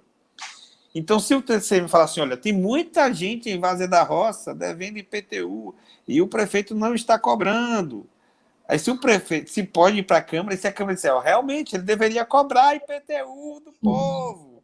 Então, a pessoa, esse cidadão, e a Câmara dizer, ele deveria ter cobrado, e o fato de não ter cobrado é um ato doloso de improbidade administrativa. Ele está inelegível também. Bom. Então, agora, eu dei alguns exemplos para vocês identificarem o que é o ato doloso de improbidade administrativa, que, no julgamento de umas contas da Câmara, deixa o cidadão inelegível. A própria lei continua dizendo como é que ele sai dessa inelegibilidade, como é que ele se escapa. Ele se escapa, você entra com ação para anular ou o parecer prévio do TCM ou o julgamento da Câmara. Ele entra com a chamada ação anulatória e consegue uma liminar, ou não, se ele tiver alguma razão, de início o juiz vai ler, vai, ó, lendo isso aqui, olhando assim de relance, dando uma lida rápida, eu acho que esse camarada tem razão. E por achar que ele tem razão, e realmente está aí na boca das eleições, certo? Eu vou dar uma liminar para ele, aqui, porque eu vou suspender os efeitos dessa condenação. Ele pode registrar a candidatura dele? Pode. Ele pode ser candidato? Pode. Ele vai concorrer? Pode. Se essa liminar não cair daqui até a eleição, daqui até a diplomação, ou se não cair até a eleição, ele vai estar na urna? Vai. Se não cair até a diplomação, ele vai ser diplomado? Vai. Depois disso, se cair, tanto faz. Ele já é prefeito mesmo, já foi. Tem 3 dias depois da diplomação para entrar com recursozinho. Passado 3 dias depois da diplomação, acabou. Mesmo que a liminar caia, ele vai ser prefeito. O problema é quando essa liminar cai antes desses prazos, antes da eleição ou antes da diplomação. Aí corre o risco, caindo antes da eleição, realmente corre algum risco dos adversários usarem as peças processuais adequadas e suspender a elegibilidade dele, ou suspender não, retirar a sua elegibilidade, retirar o seu registro de candidatura ou impedir a sua diplomação. Ou retirar o seu diploma se ele já recebeu. E aí, nesse caso, ganhou e não levou. Aí, os votos são anulados. Aí cai a chapa toda? Cai a chapa. Aí é uma discussão para mais de metro, porque toda eleição, os advogados trazem essa tese, que como a inelegibilidade ela é personalíssima, ela só afeta o inelegível, ela não afeta o vice. Só que isso vale até antes da eleição, porque eu posso trocar. Não afeta, troca o prefeito, bota outro prefeito, ou troca o vice, foi ele, bota outro vice, vou para a eleição e tudo bem. E quando ela cai depois da eleição, qual é o efeito disso? Aí é que é o problema. Os advogados vão falar a mesma coisa. A inelegibilidade só afeta ele, esse aqui, o vice ou o prefeito, ele está livre, né, porque ele não é inelegível, então esse aqui cai e só esse aqui vai ser diplomado. Nem Michel Temer, e não foi por conta disso, de fichar de conta, foi por outras razões, mas nem Michel Temer, com o judiciário que nós temos, e que julgou, o TSE que julgou a ação dele de Dilma, o TSE não dividiu a chapa Dilma e Temer, julgou os dois juntos. Embora a maioria das ações ali estivesse, a maioria não, quase todas, eram imputadas a Dilma, Michel Temer ia ser julgado pelos atos supostamente cometidos por Dilma. Ele não conseguiu dividir a chapa. Então, essa tese sempre é repetida pelos advogados, tem que dividir, mas depois da eleição, a tendência sempre foi da Justiça Eleitoral deixar a chapa junta. Cai um, depois da eleição. Se cair um, cai o outro. Tem. Será que minha amiga agora entendeu? Que eu fiquei com medo de ser prolixo de novo. Ei, Carminha, se estiver nos ouvindo aí, poste aí o comentário se entendeu direitinho. Mas não leve a mal, não, Carminha é assim mesmo, brincalhona, foi minha professora e regente, me ensinou muito e ensina até hoje. Mandar um abraço especial para ela. para a dona Maria do Carmo, que está aqui nos acompanhando, Joanice, Glaconei, Otávio, Dice Almeida, todas as pessoas aí que nos acompanharam até aqui. Pedir desculpas em nome de Sara, ela pediu para externar aqui que ficou triste pela internet ter falhado justo hoje. Mas Mandar um beijo especial aqui para Maria Eduarda. Sim. Certo? Um beijo especial, minha digníssima companheira. Muito bem. Eu estou até agora, essa hora aqui, fazendo live, viu? Dentro do escritório. Acho que ela não desconfia de nada, não. Sabe que você é um cabra trabalhador. Não, ó, claro. Carminha aqui, ó. Carminha respondeu, estou ligada. Boa, Carminha. Dar um abraço aí para Marta, para todas as pessoas que nos acompanharam. Dizer que de hoje a 8 a gente tem um novo sextou. Estamos programando, se tudo der certo, vamos falar sobre trânsito, sobre transferência de veículos, sobre habilitação. Foi uma luta grande nossa aqui, viu, Luiz? Várzea da Roça, se algum morador quisesse tirar a habilitação, tinha que dizer que morava em outro município. É mesmo? Foi quase um ano de luta, mas a gente conseguiu. Agora a gente está nesse lenga-lenga para transferir os veículos. Aí eu estou entrando em contato com algumas pessoas para ver se a gente consegue pessoas sábias, assim como você, para prestar esclarecimentos para a gente, indicar os caminhos. E é isso, é nosso dever, nossa obrigação, tá sempre trazendo temas que possam ajudar o nosso povo a viver melhor. Te agradecer do fundo do coração, pedir desculpas aí por ter ultrapassado o nosso tempo, quase dobramos. Não, só tô com pena que Sarinha não ficou com a gente até o final, né? Sim. Vamos marcar um dia com Sara também. Agora é a internet de Luiz. Mas ele volta. Outra ligação. Pronto, tranquilo. Que Deus te abençoe, que te dê. Eu acho que eu tô sem vídeo agora, é isso mesmo? É, tá sem vídeo. Voltei, eu acho. Não, tô sem vídeo. Então, não pude me despedir olhando nos olhos de vocês, mas eu me despeço então, tá? Minha companheira Joilma, agradeço o espaço, espero ter contribuído, inclusive ter ajudado na sua pré-campanha e, claro, ajudarei e vou contribuir também. Espero que você reafirme. Eu não gostei disso que você falou aí, que estava pensando. Não quero ouvir mais isso. Espero vê-la candidata ao cargo que quiser, porque o lugar da mulher é onde ela quiser. Certo? Valeu, Luiz. Deus abençoe a todos e todas. Obrigada. E não se preocupe não, que as outras perguntas que o pessoal mandou aqui, eu mandei tudo no seu zap, viu? Tem trabalho para uma semana ou mais. Obrigada, que Deus te abençoe. Tchau, gente. Até beijo, de hoje. Pessoal. Beijo, pessoal. Beijo, pessoal. Abraços. Valeu.